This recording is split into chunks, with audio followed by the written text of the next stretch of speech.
America और Israel के हमले का मुख्य निशाना, उनका टारगेट ईरान है या अली खामनेई है? जी हां, इस वक्त की जो बड़ी खबरें लगातार सामने आ रही हैं वो पूरी दुनिया को तीसरे विश्व युद्ध की दहलीज पर लेती जाई दिखाई दे रही हैं। तेहरान की धरती पर 30 सबसे पहले भीषण धमाके हुए, पूरी राजधानी दहल उठी।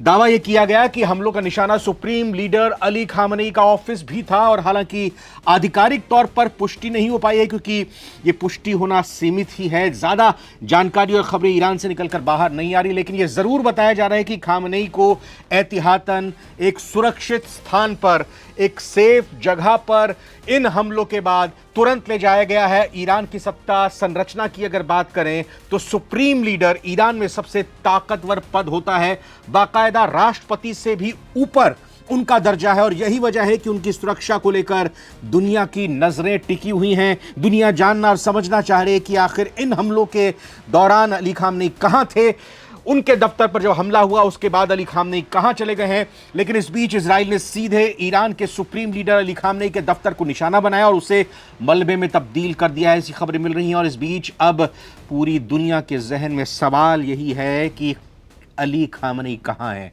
क्या वो सुरक्षित हैं या किसी सेफ हाउस में छिपे। और सबसे बड़ी बात, इस हमले के जवाब में ईरान ने पलटवार करने में बिल्कुल भी देर नहीं लगाई और अमेरिका और इजराइल की उम्मीदों से उलट सारी हदें पार करते हुए एक साथ 8 देशों पर मिसाइलों की बरसात कर दी।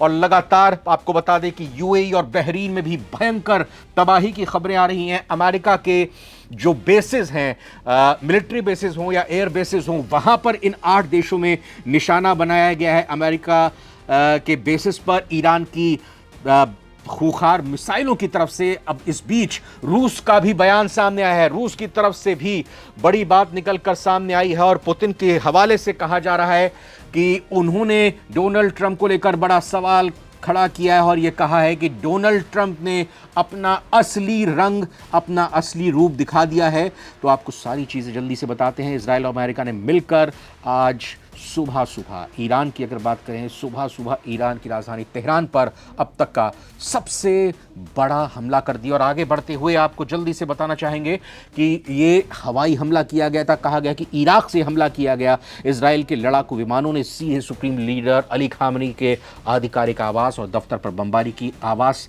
यानी उनका ऑफिस, माफ कीजिए, उनका घर और उनका ऑफिस दोनों ही आसपास ही हैं और सीधा टारगेट यहीं पर किया गया। कहा यह भी जा रहा है कि हमले के वक्त खामनेई निशाने पर थे, लेकिन आखिरी वक्त पर उन्हें एक हाईली सिक्योर्ड सेफ हाउस में शिफ्ट कर दिया गया है। तेहरान में 30 से ज्यादा जगहों पर धमाके एक के बाद एक हुए। उधर राष्ट्रपति मसूद पेज़ेश्कियान के घर के पास भी बम गिरे हैं, यानी निशाना अमेरिका का और इजराइल का राष्ट्रपति पेज़ेश्कियान और सुप्रीम लीडर अली खामनेई दोनों ही थे। ईरान की राजधानी को कहा जाए तो धुएं और मलबे के ढेर में तब्दील हो चुकी है। आप कई सारी तस्वीरें सोशल मीडिया के जरिए देख भी रहे होंगे, लेकिन सवाल यही, खामनेई सुरक्षित है, कहां है? आकर सामने बयान क्यों नहीं दे रहे?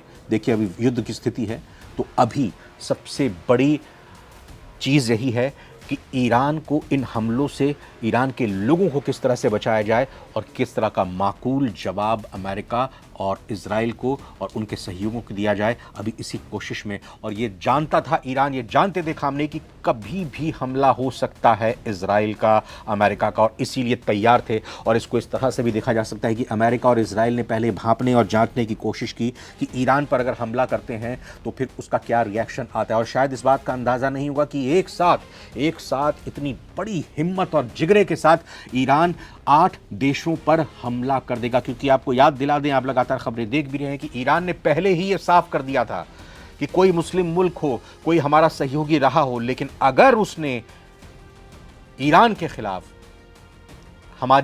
खिलाफ अपनी जमीन का, अपनी हवाई सीमा का इस्तेमाल होने दिया तो फिर उसको खामियाजा भुगतना पड़ेगा। और इसी को मद्देनजर रखते हुए ईरान ने एक साथ 8 देशों पर हमला बोल दिया है।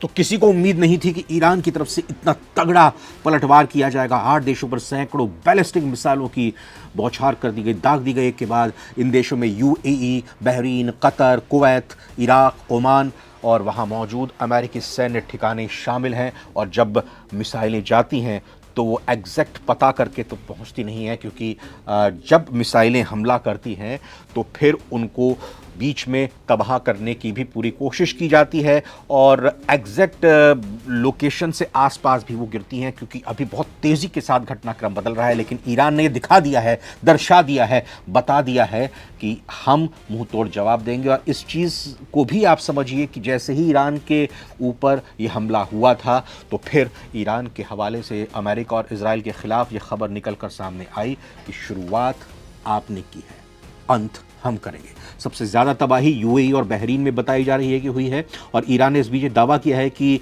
इन देशों ने, यानी जहां 8 देशों पर हमला हुआ है ईरान का, इन देशों ने इजराइल को अपना एयर स्पेस इस्तेमाल करने दिया था।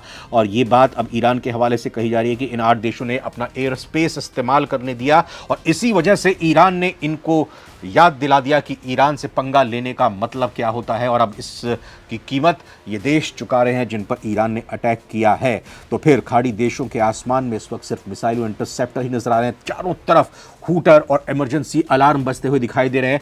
वहां मिडिल ईस्ट के तमाम देशों की तरफ से अपना एयर स्पेस बंद कर दिया गया है, क्योंकि ये बहुत ज़रूरी होता है कि एयर स्पेस बंद कर दिया जाए, क्योंकि अगर एयर स्पेस चालू रहेगा तो जो डोमेस्टिक और फ्लाइट्स होती हैं, जो पैसेंजर फ्लाइट्स होती हैं, उन को नुकसान पहुंच सकता है, वो किसी जद में आ सकती हैं। इस बीच तस्वीरें और खबरें ये भी निकल कर सामने है कि ईरान के आसमान पर इजराइल के फाइटर जेट्स मंडराते हुए दिखाई दिए। लेकिन खबर ये भी निकल कर सामने आई, जैसे ही अमेरिका का हमला हुआ उसके बाद ईरान के फाइटर जेट्स ने भी तुरंत मोर्चा संभालते हुए, गड़गड़ाते हुए, पूरे आसमान पर छाते हुए उन्होंने अपने दुश्मनों पर तगड़ा पलटवार किया। इस युद्ध के बीच अमेरिकी राष्ट्रपति ट्रंप की भूमिका पर भी सवाल उठ रहे हैं, क्योंकि इजराइल ने खामनेई को निशाना तो बनाया है, लेकिन एक्सपर्ट्स ये कह रहे हैं कि ट्रंप के लिए बुरी खबर है, क्योंकि अगर ईरान का तेल बुनियादी ढांचा तबाह हो जाता है तो फिर दुनिया भर में पेट्रोल की कीमतें ट्रंप की अर्थव्यवस्था को डुबो सकती हैं। ये बात सही है कि ईरान पर पाबंदी लगने के बाद से